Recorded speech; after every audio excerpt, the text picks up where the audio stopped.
Good morning. Today is 10th of May 2017 and we are going to discuss the articles of The Hindu. सबसे पहले नजर डालते हैं कौन कौन से आर्टिकल्स आज हम डिस्कस करने जा रहे हैं। पहला जो आर्टिकल है वो हाईकोर्ट के जज जस्टिस CS करण के बारे में है। पिछले कुछ समय से ये जुडिशरी की तौहीन कर रहे थे, तो आखिरकार सुप्रीम कोर्ट ने फैसला सुनाते हुए कंटेम्प्ट के आरोप में इनको 6 महीने की सजा सुनाई। तो इससे रिलेटेड सभी मुद्दों को और इश्यूज को हम डिस्कस करेंगे इस आर्टिकल से। आएंगे नीचे की ओर। नीचे का जो आर्टिकल है वो सीरिया के बारे में है। सीरिया में पिछले 6 साल से सिविल वार चल रहा है। फिर से एक एग्रीमेंट हुआ है ईरान, टर्की और रशिया के बीच में वहां पे शांति स्थापित करने के लिए। तो क्या मायने निकाले जाएं इस एग्रीमेंट के, क्या शांति स्थापित हो पाएगी सीरिया के अंदर में, जानने की कोशिश करेंगे इस आर्टिकल से। बीच का जो आर्टिकल है कर्नाटक की पॉलिटिक्स के बारे में है। कर्नाटक की राजनीति डिस्कस की गई है और वहां के मुख्यमंत्री जो है सिद्धरमैया के बारे में डिस्कस किया गया है। एग्जाम के लिए इंपॉर्टेंट ये आर्टिकल नहीं है, इसे हम नहीं डिस्कस करेंगे। नीचे का आर्टिकल है, ये भी काफी इंपॉर्टेंट आर्टिकल है। कुछ समय पहले देश के टॉप साइंस के एडमिनिस्ट्रेटर्स ने हमारे प्रधानमंत्री नरेंद्र मोदी को एडवाइस दी कि पूरे देश में साइंस रिलेटेड प्रोजेक्ट्स पर सिनर्जी लाने के लिए आप एक अलग से बॉडी का निर्माण कीजिए जिसका नाम होगा स्पार्क, जो एक इंडिपेंडेंट बॉडी होगी और एक सिनर्जी स्टैब्लिश करने की कोशिश करेगी साइंस रिलेटेड प्रोजेक्ट्स में। आर्टिकल क्रिटिसाइज कर रहा है इस बॉडी का।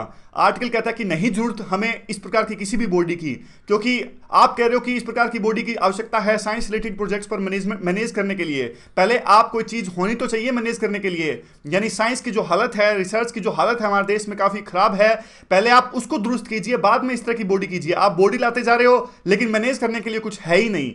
फिर चलेंगे आगे की ओर। आगे का जो ये आज एक इंटरव्यू प्रकाशित हुआ है सॉरी, ये इंटरव्यू प्रकाशित हुआ है सलमान खुर्शीद के साथ में, कांग्रेस के नेता हैं।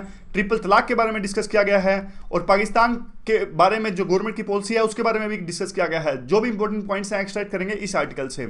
ये आर्टिकल इंपॉर्टेंट नहीं है, जो ये साइड में आर्टिकल है ये भी काफी इंपॉर्टेंट आर्टिकल है। जापान फिर से अग्रसर है। सेकेंड वर्ल्ड वॉर के बाद से जापान के जो कॉन्स्टिट्यूशन है, संविधान है, वो पैसिफिस्ट संविधान है, यानी उनकी खुद की स्टैंडिंग आर्मी नहीं हो सकती, इस प्रकार उनके संविधान में लिखा गया है।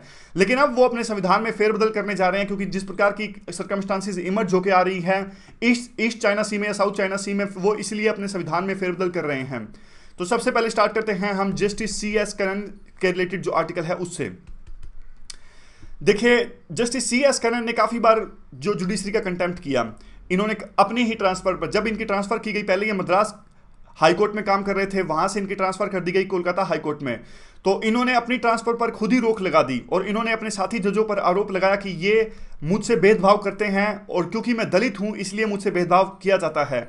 फिर बाद में इन्होंने सुप्रीम कोर्ट के जजेस के खिलाफ भी बोलना स्टार्ट कर दिया और इन्होंने सुप्रीम कोर्ट के जजेस पर करप्शन के आरोप लगाए और उन्होंने इस प्रकार के आरोप भी लगाए कि मेरे साथ इसलिए डिस्क्रिमिनेशन हो रहा है क्योंकि मैं दलित हूं। तो इन्होंने एक प्रकार से दलित आइडेंटिटी का यूज करने की कोशिश करी और पॉलिटिकल कैपिटल उससे हासिल करने की कोशिश करी। और बाद में देखिए, अभी हद तो तब हो गई जब इन्होंने सुप्रीम कोर्ट के 8 जजेस को 7 साल की सजा, 6-7 साल की सजा सुना दी। कौन से एक्ट के अंडर में? SC/ST एट्रोसिटीज एक्ट ऑफ 1989, जिसको अमेंड किया गया था 2015 में भी। इस एक्ट के अंदर में इन्होंने सुप्रीम कोर्ट के 8 जजेस को सजा सुना दी। तो आखिरकार सुप्रीम कोर्ट ने अपनी छड़ी चलाते हुए इनको 6 महीने की सजा सुना दी और कहा कि आप लगातार आप कंटेम्प्ट ऑफ कोर्ट कर रहे हो। हमने आपको पूरा मौका दिया, इवन आपको ऐसा भी मौका दिया कि आप माफी मांग लीजिए, ना तो आपने माफी मांगी थी लेकिन वो नाम की थी, फिर भी इन्होंने बंद नहीं किया जो कुछ ये कर रहे थे वो करना। इवन सुप्रीम कोर्ट ने ऐसा भी आदेश दिया कि डॉक्टर्स जो हैं इनकी दिमागी हालत चेक करें, क्या वास्तव में इनकी दिमागी हालत ठीक है या नहीं है, लेकिन इन्होंने किसी भी टेस्ट से गुजरने से साफ साफ मना कर दिया। तो देखिए, अब कुछ क्वेश्चंस ऐसे उठ रहे हैं जिनका हम सवाल खोजने की कोशिश करते हैं। देखिए, सबसे पहला तो क्वेश्चन ये है, जब जुडिशरी को खुद को पता था, डाउट था, इस बात का संदेह था कि इनकी दिमागी हालत ठीक नहीं है जस्टिस CS करण की, तो क्या अब इस प्रकार की 6 महीने की सजा एक प्रकार से सुनाना उचित है या फिर नहीं है? अब दूसरी बात यह है कि 1 महीना इनकी रिटायरमेंट में बाकी था। 1 महीने के बाद में ये खुद ब खुद रिटायर हो जाते और वैसे भी कोई ये जुडिशरी का काम नहीं कर रहे थे, ऐसा नहीं है कि कोई केसेस को सोल्व कर रहे हैं, तो किसी प्रकार का जस्टिस को भी खतरा नहीं था। तो क्या अब इस प्रकार का डिसीजन सुप्रीम कोर्ट द्वारा लेना उचित है? और एक और जो तीसरा क्वेश्चन ये उठ रहा है, क्या वास्तव में सुप्रीम कोर्ट के पास में ऐसी पावर्स हैं कि वो किसी जज को इस प्रकार की सजा सुना सकते हैं? देखिए, मैं आपको थोड़ा सा बताता हूं, थोड़ा सा बेसिक्स आपको बताता हूं। देखिए, मान लीजिए किसी भी जज को हटाना हो तो उसका एक प्रॉपर प्रोसीजर है। प्रोसीजर क्या है?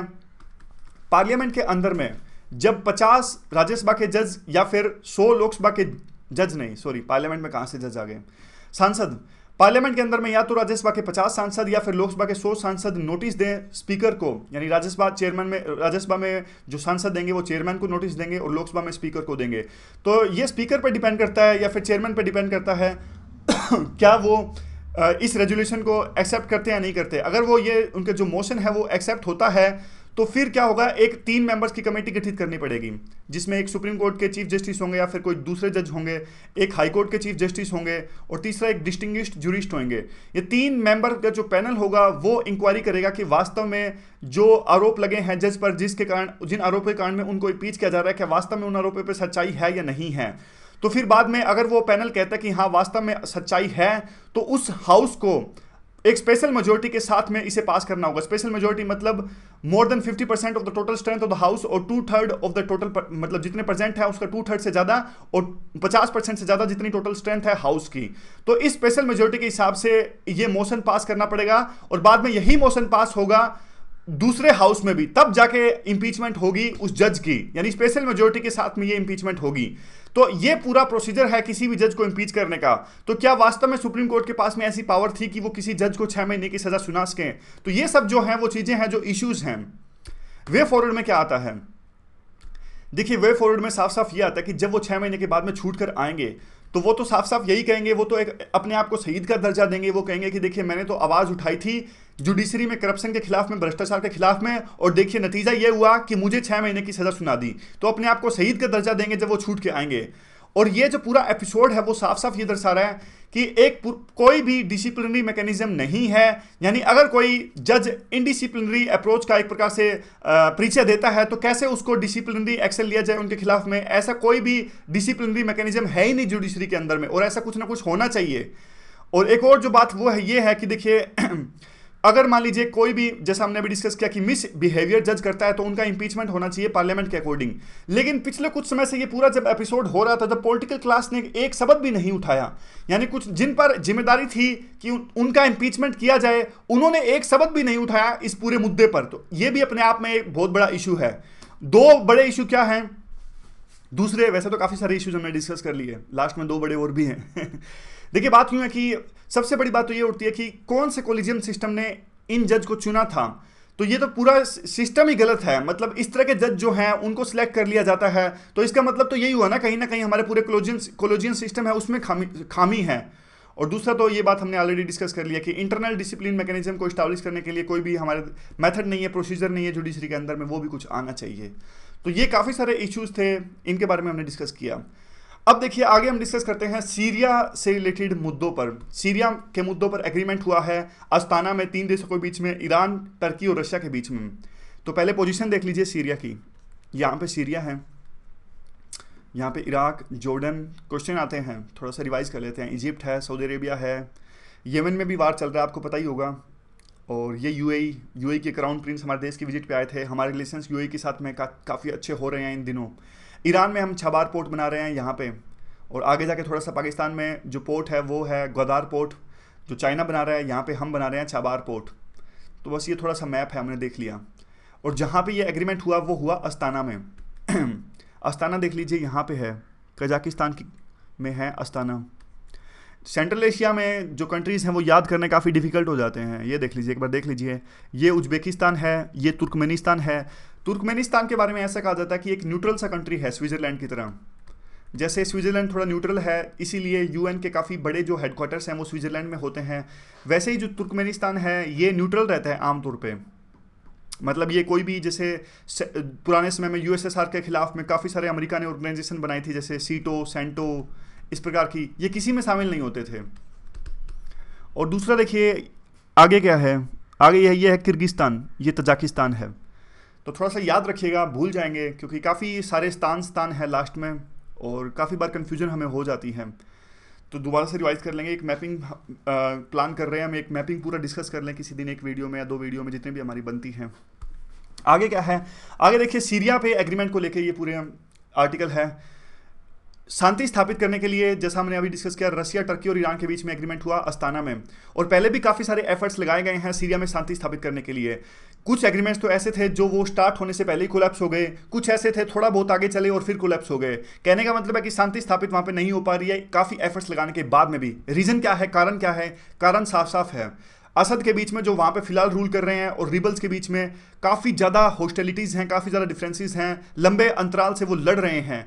और 20 लाख लोग, ऐसा कहा जा रहा है कि देखिए 20 लाख लोग अभी भी रिबल जिस टेरिटरी पर अभी रिबल ने कब्जा किया हुआ है, उस टेरिटरी पर 20 लाख लोग अभी भी रह रहे हैं। तो एक प्रकार से वहां पे हालात जो हैं काफी बिगड़े हुए हैं, वहां पे उनको 2 वक्त की रोटी नहीं मिल पा रही है, काफी ह्यूमन राइट्स का वायलेशन हो रहा है, और जो उनकी मालिया हालत है वहां पे काफी खस्ता है वहां पे। और बाद में देखिए, और जो रशिया, यानी एक बात जो है, अब जो 20 लाख जो लोग वहां पे रह रहे थे रिबल्स हेल्ड टेरिटरीज के अंदर में, उनको एक तरफ तो देखिए उनको ह्यूमन राइट्स का काफी वायलेशन हो रहा था, उनको बेसिक एमिनिटीज नहीं मिल पा रही थी, ऊपर से देखिए जो असद है वहां पे स्ट्राइक्स भी कर रहे थे, मिसाइल बार बार वहां पे गिरा रहे थे क्योंकि अपनी टेरिटरीज को छुड़वाने के लिए। तो वहां पे काफी जाने भी जा रही थी निर्दोष लोगों की। तो एक प्रकार से अब वो भी राहत की सांस लेंगे जो लोग रह रहे हैं रिबल हेल्ड टेरिटरीज में। वो सोचेंगे कि देखिए अब उनको लगेगा कि अब और ज्यादा स्ट्राइक्स नहीं होंगे, लेकिन अपने आप में अभी भी बहुत कुछ किया जाना बाकी है ताकि अभी जो एग्रीमेंट हुआ है इसको सफल बनाया जा सके। क्योंकि देखिए बात यूं है कि अब जो चीजें हैं, अल कायदा इस, अब देखिए जैसे एग्जांपल के तौर पे बताऊं तो अल कायदा जो है वो उन्होंने इस एग्रीमेंट में पार्टिसिपेट नहीं किया है। तो अब बात यूं है कि रशिया और जो सीरिया है यानी असद जो है वो मिलकर अभी भी अल कायदा के खिलाफ में स्ट्राइक्स कर सकते हैं। तो अब देखना ये बाकी है कि जब अल कायदा के खिलाफ में स्ट्राइक्स होंगे, क्या जो ये बाकी रिबल्स हैं वो आएंगे अल कायदा के साथ में या नहीं आ पाएंगे। जब वो आएंगे बाकी अल कायदा के साथ में, जब आ जाएंगे, जब रशिया और जो असद मिलकर एक प्रकार से स्ट्राइक्स करेंगे अल कायदा के खिलाफ में, तो ये एग्रीमेंट जो है वो फिर से कोलैप्स हो जाएगा। और भी काफी सारी चीजें हैं। अब देखिए रशिया और ईरान ने मिलकर साइन तो कर लिया असद की तरफ से ये एग्रीमेंट, क्योंकि एक प्रकार से ऐसा कहा जा रहा है कि रशिया और ईरान का एक प्रकार से इन्फ्लुएंस है असद के ऊपर में। लेकिन क्या वास्तव में असद जो है वो रशिया और ईरान की बात मानेंगे, ये भी अपने आप में देखना बाकी है। क्योंकि देखिए वैसे एग्रीमेंट काफी इंपॉर्टेंट है, क्योंकि कहा ऐसा जा रहा था कि रशिया और ईरान का डायरेक्ट इन्फ्लुएंस है असद के ऊपर में, और टर्की का भी एक बहुत बड़ा रोल है, क्योंकि कुर्द भी हैं यहाँ पे और टर्की का काफी सारे रिबल्स हैं, उनके ऊपर में इन्फ्लुएंस है। तो इसलिए एग्रीमेंट है काफी इंपॉर्टेंट है और उम्मीद तो है कि ये सफल होगा। लेकिन जो हमने कारण डिस्कस किए कि वास्तव में रशिया समझा पाएगा असद को, या फिर अल कायदा के ऊपर में अटैक करने से क्या रिबल्स हैं वो आएंगे वार के बीच में, नहीं आ पाएंगे। तो ये सारी चीजें हैं। अब एक और जो चीज वो ये है कि देखिए अब एक 2 ट्रैक प्रोसेस होने वाली है। अब जून में क्या होने वाला है, यहां पे देखिए जून में एक 2 ट्रैक प्रोसेस स्टार्ट होने वाली है। ये तो देखिए सिर्फ एक सीज फायर एग्रीमेंट है, लेकिन एक पूरे सीरिया के मुद्दे पर शांति स्थापित करने के लिए, पॉलिटिकल मुद्दों पर शांति स्थापित करने के लिए जून में एक एग्रीमेंट होगा गवर्नमेंट के बीच में और रिबल्स के रिप्रेजेंटेटिव्स के बीच में जिनेवा में। तो अपने आप में इसलिए भी ये इंपॉर्टेंट हो जाता है सीज फायर, क्योंकि देखिए जून में जो एग्रीमेंट होने वाला है, जून में जो वार्तालाप होने वाली है, उससे पहले इस सीज फायर की काफी ज्यादा सिग्निफिकेंस है। तो ये पूरा एग्रीमेंट था, ये पूरा आर्टिकल था, इसे हमने डिस्कस किया। अगला जो आर्टिकल है देखिए वो स्पार्क बॉडी से रिलेटेड है। स्पार्क बॉडी, देश के टॉप साइंस से रिलेटेड एडमिनिस्ट्रेटर्स ने एक प्रकार की बात कही। ये थोड़ा सा रह गया है देखिए पिछले आर्टिकल का, ये तभी मैं ढूंढ रहा था, आगे तो ये स्लाइड आ गई थी। पिछले आर्टिकल का थोड़ा सा वे फॉरवर्ड रह गया है। देखिए ज़्यादा कुछ है नहीं, वैसे एक इंपॉर्टेंट बात है वे फॉरवर्ड में ये आती है कि देखिए असद को रिस्ट्रेंट रखनी चाहिए। असद यानी जो अभी सीरिया में रूल कर रहे हैं उनको किसी भी तरह का अटैक नहीं करना चाहिए रिबल्स के ऊपर में, और जो बाकी रिबल्स हैं उनको भी समझने की कोशिश करनी चाहिए कि वो अलकायदा के साथ में अपने आप को नहीं शामिल करें, क्योंकि अलकायदा के साथ में वो अपने आप को शामिल करेंगे तो फिर से जो एग्रीमेंट है वो क्लैप्स कर जाएगा। और सबको एक प्रकार से रिस्ट्रेंट रखने की आवश्यकता है ताकि जो ह्यूमैनिटेरियन क्राइसिस है सीरिया के अंदर में उसको सोल्व किया जा सके। तो ये वे फॉरवर्ड था। आगे देखिए पिक्चर स्पार्क के बारे में है। अगला जो है स्पार्क, देखिए देश के टॉप साइंटिफिक एडमिनिस्ट्रेटर्स ने हमारे प्रधानमंत्री को एक प्रकार से एडवाइस दी कि वो एक अलग से बॉडी का निर्माण करें जिसका नाम होगा spark sustainable progress through application of research and knowledge. और ये काफ़ी सारे काम करेगी, एक जो हमारी साइंटिफिक रिलेटेड जो प्रोजेक्ट्स हैं उनको अच्छे से मैनेज करेगी। सबसे पहले तो आर्टिकल कहता है कि देखिए अगर इस तरह की बॉडी आती है वो एफिशिएंट ढंग से काम करती है तो उसका समर्थन आर्टिकल करता है। लेकिन आर्टिकल कहता है कि देखिए हमें पहले सोचना चाहिए इस प्रकार की बॉडी बनाने से पहले। क्या सोचना चाहिए? ये कहते हैं कि देखिए ऑलरेडी हमारे देश में काफ़ी एक रोबस्ट सिस्टम है साइंस रिलेटेड प्रोजेक्ट्स को मैनेज करने के लिए। जैसे एक काफ़ी सारे डिपार्टमेंट्स हैं जैसे बायोटेक्नोलॉजी डिपार्टमेंट या फिर साइंस एंड टेक डिपार्टमेंट, वो अपने अपने मिनिस्टर्स को रिपोर्ट करते हैं और मिनिस्टर जो हैं वो यूनियन कैबिनेट को रिपोर्ट करते हैं। और ये सारी जो पहले से एक प्रकार से इन डिपार्टमेंट्स के अंदर में भी साउंड एडवाइजरी बॉडीज़ हैं, या फिर कुछ ऐसी बॉडीज़ भी हैं जो डायरेक्टली प्राइम मिनिस्टर को रिपोर्ट करती हैं। एग्जाम्पल के तौर पे बताते हैं कि साइंटिफिक एडवाइजरी कमेटी, ये डायरेक्टली प्राइम मिनिस्टर को रिपोर्ट करती हैं। इसके अलावा एक प्रिंसिपल साइंटिफिक एडवाइजर भी हैं जो डायरेक्टली गवर्नमेंट ऑफ इंडिया को रिपोर्ट करते हैं। तो देखिए 2 सिमिलर बॉडीज़ ऑलरेडी हैं। क्या इन 2 जो पहले से जो बॉडी हैं, क्या इन्होंने अभी तक कोई एक्शन लिया किसी भी चीज़ पर? क्या इनके पास में कोई पावर्स हैं? जब ना तो ये एक्शन ले सके हैं, पहले से ये इंडिपेंडेंट है और ना ही एक प्रकार से कुछ नया इन्होंने किया है, तो फिर जरूरत है ही क्या, आवश्यकता है ही क्या कि फिर से एक नई बॉडी बनाई जाए। आगे क्या है, आगे देखिए बात फिर और चीज भी कहते हैं, ये कहते हैं कि देखिए department of science and technology या फिर डिपार्टमेंट ऑफ बायोटेक्नोलॉजी ये प्योरली फंडिंग बॉडीज हैं, और जो CSIR जो एक बॉडी है, साइंटिफिक बॉडी है, इन पे दारोमदार ये है कि ये इंडस्ट्री से कंसल्ट करती है और इंडस्ट्री से पूछती है कि किन चीज़ों की आपको आवश्यकता है, क्या चीज़ें हैं जो हमारे साइंटिस्ट वो बना सकते हैं जिससे हमारा देश आगे चलेगा और जो लोगों की जो लाइफ है वो आसान होगी।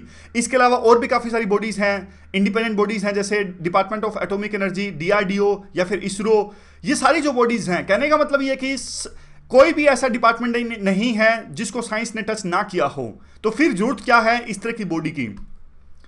और क्या आता है, देखिए अभी जिस प्रकार का सिग्नल मिल रहे हैं वो इस प्रकार का सिग्नल मिल रहे हैं कि जो ये बॉडी होगी वो नीति आयोग के अंडर में काम करेगी, और नीति आयोग इसकी पेरेंट ऑर्गेनाइजेशन होगी।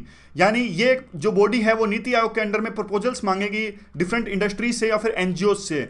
जो प्रपोजल्स इनको ठीक लगेंगे वो उन पर एक प्रकार से फंडिंग होगी या फिर उनके ऊपर में मेजर इनिशिएटिव्स लिए जाएंगे। इस तरह की बात होने वाली है, ऐसा अभी तक संकेत मिले हैं। और फिर ये वही बात बोल रहे हैं कि देखिए मैनेजमेंट पे फोकस किया जा रहा है, लेकिन हमारे पास में कुछ है ही नहीं जिसको मैनेज किया जाए। हमारा एजुकेशनल सिस्टम अच्छा नहीं है और लैक ऑफ साइंटिफिक एक्सपर्टीज है। ये कहते हैं टैलेंट तो बहुत ज़्यादा है, लेकिन उस टैलेंट को प्लेटफॉर्म नहीं मिल पा रहा है।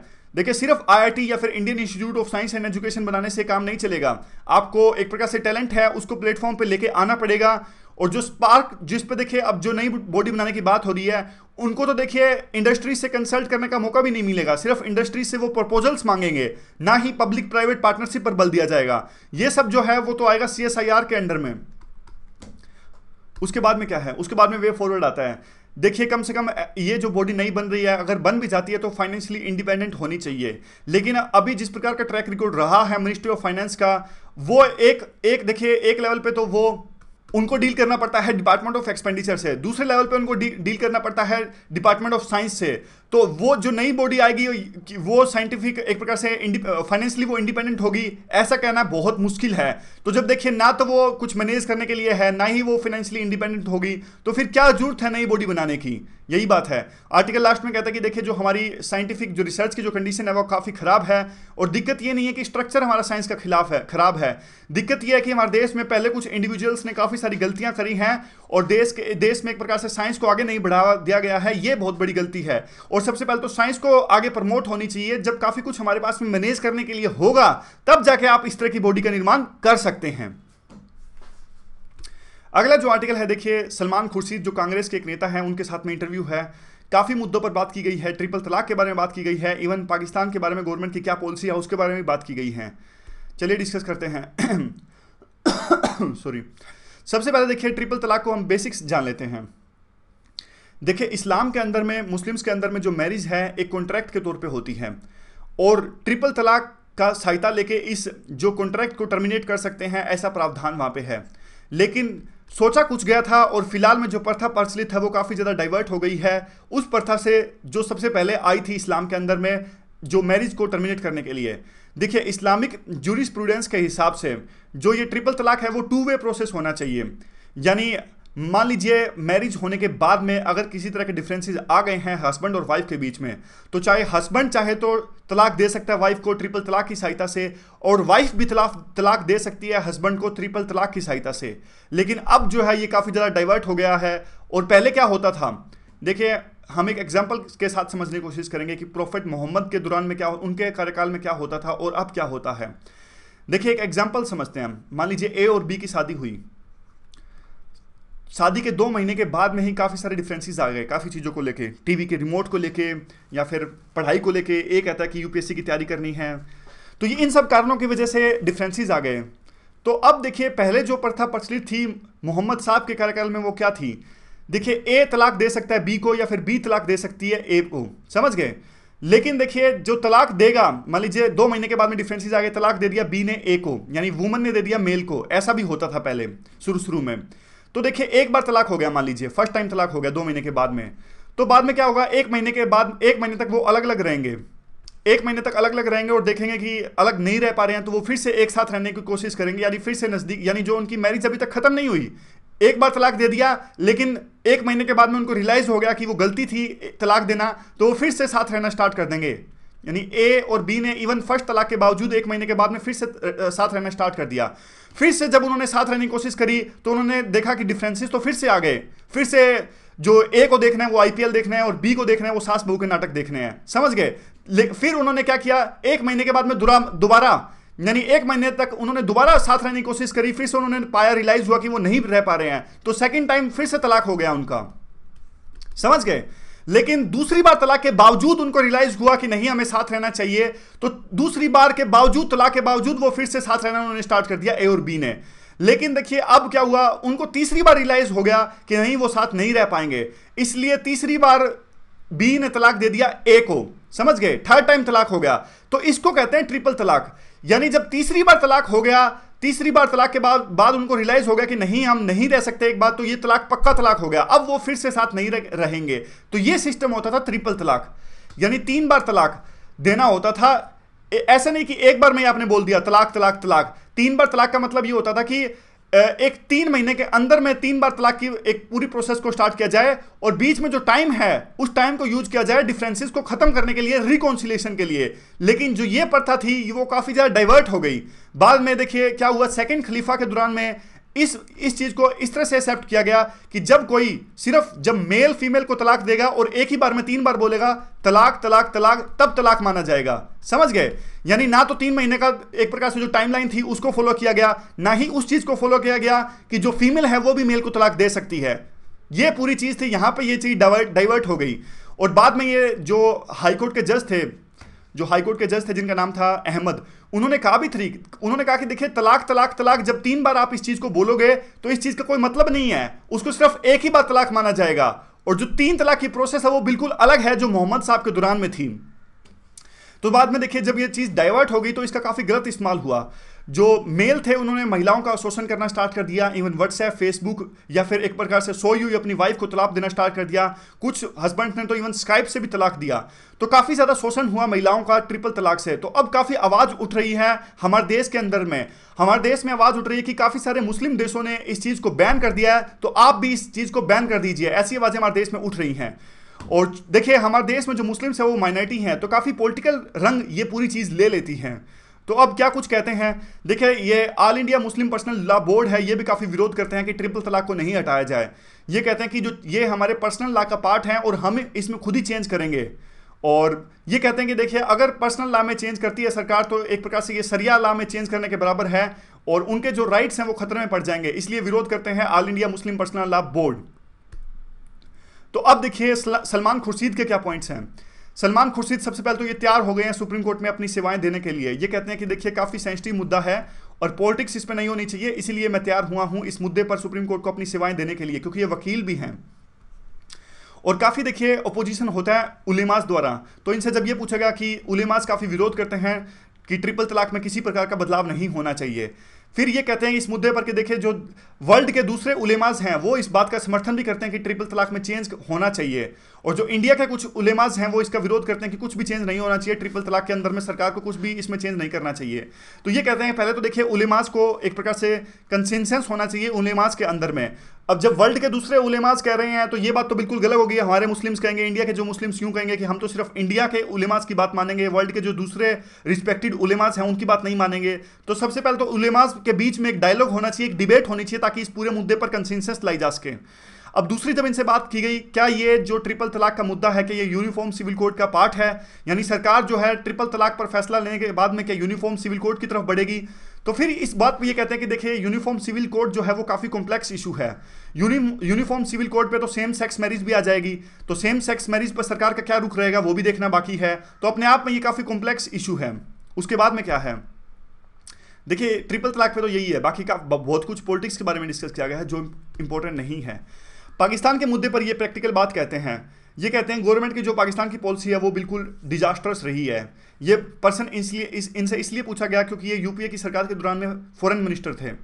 ये कहते हैं कि देखिए सरकार ने शुरू में सोचा कि जिस प्रकार से हमारे प्रधानमंत्री लाहौर की विजिट पे गए तो इन्होंने सोचा कि इस प्रकार से मीठी मीठी बातें करने से पाकिस्तान के साथ में संबंध अच्छे हो जाएंगे। लेकिन हमारे गवर्नमेंट ने शुरू में ये नहीं जाना कि पाकिस्तान जो है वो काफ़ी कॉम्प्लिकेटेड स्टेट है। पाकिस्तान कॉम्प्लिकेटेड स्टेट कैसे है? देखिए कॉम्प्लिकेटेड स्टेट ऐसे है, डीप स्टेट है पाकिस्तान। पाकिस्तान की जो आर्मी की एग्जिस्टेंस है वो इसीलिए है कि वो इंडिया के खिलाफ में नफरत फैलाते हैं। जब वो इंडिया के खिलाफ में नफरत नहीं फैलाते तो उनकी रेलेवेंस खत्म हो जाती है पाकिस्तान के अंदर में। इसलिए इस चीज को समझने की कोशिश करनी चाहिए थी गवर्नमेंट को कि वहां पे जो डेमोक्रेटिक गवर्नमेंट है वो काफी वीक है, और जो आर्मी जैसे इंस्टीट्यूशंस हैं वो इंडिया के खिलाफ में नफरत फैलाते हैं, तभी उनकी रेलेवेंस है पूरी पाकिस्तान की पॉलिटिक्स में। तो ये बात गवर्नमेंट को समझनी चाहिए थी। तो फिर इनसे पूछा जाता कि क्या गवर्नमेंट को अभी डायलॉग करना चाहिए? तो ये कहते हैं कि देखिए बिना डायलॉग के तो कहीं भी पूरे वर्ल्ड के किसी भी पार्ट में शांति स्थापित नहीं की जा सकती। लेकिन देखिए जिस प्रकार से हमारे जवान शहीद हो रहे हैं, सबसे पहले उस चीज को रोकना पड़ेगा। और इस चीज को ऐसे नहीं रोका जा सकता कि आप पाकिस्तान को कहेंगे कि आप देखिए हमले मत कीजिए इस प्रकार के हमारे जवानों पर। नहीं, हमें अपने आप को स्ट्रेंथन करना होगा, तब जाके इस प्रकार से पाकिस्तान के किसी अटैक पर रोक लगाया जा सकता है। हम पाकिस्तान को कन्विंस नहीं कर सकते, वहां पे तो आर्मी अटैक करेगी ही करेगी, हमें अपने आप को स्ट्रेंथन करना होगा। तो ये पूरा आर्टिकल था। चलते हैं अगले आर्टिकल की तरफ में। अगला आर्टिकल देखिए जापान से रिलेटेड आर्टिकल है। ये जापान की पोजीशन है ईस्ट चाइना सी में। यहाँ पे देखिए ये साउथ कोरिया, नॉर्थ कोरिया, और ये रशिया, चाइना, यहाँ पे जापान है। फिलहाल के जो प्रेसिडेंट हैं वो ये हैं शिंजो अबे। यहाँ पे देखिए ये है जापान। तो देखिए जापान में क्या चल रहा है, थोड़ा टाइमलाइन हम डिस्कस करते हैं। देखिए दूसरा विश्व युद्ध हुआ जापान में, उसमें बढ़ चढ़कर भाग लिया, जर्मनी का साथ निभाया इन्होंने, और एक प्रकार से बहुत नुकसान पहुंचा सेकेंड वर्ल्ड वॉर के बाद से। और इन पर इवन जापान की भी भारी एक प्रकार से यहाँ पे विनाश हुआ, डिस्ट्रक्शन हुआ। जापान के 2 शहर हिरोशिमा नागासाकी पर तो इवन यूएसए ने न्यूक्लियर बॉम्ब भी गिराया। उसके बाद से देखिए जब इन पर न्यूक्लियर बॉम्ब गिराया गया था, तब एक प्रकार से यूएस का इन्फ्लुएंस इस पे स्टार्ट हो गया था, यानी यूएस का डोमिनेंस स्टार्ट हो गया था। जैसे आपने देखा होगा इराक पर जब यूएस ने युद्ध किया, वहाँ पे इराक पे जीत हासिल करने के बाद में इराक की जो सरकार थी वो एक प्रकार से पपेट सरकार थी यूएस की। वैसे ही एक प्रकार से जब जापान तबाह हो गया न्यूक्लियर बॉम्ब के बाद में, तो यूएस का डोमिनेंस वहाँ पे स्टार्ट हो गया। तो जो कॉन्स्टिट्यूशन बना सेकेंड वर्ल्ड वॉर के दौरान में, जो संविधान बना जापान के अंदर में, उन्होंने पैसिफिस्ट अप्रोच अपनाई। पैसिफिस्ट अप्रोच इसलिए थी क्योंकि देखिए वहाँ पे पहले भी इवन फर्स्ट वर्ल्ड वॉर के दौरान में भी काफ़ी एग्रेसिव था जापान।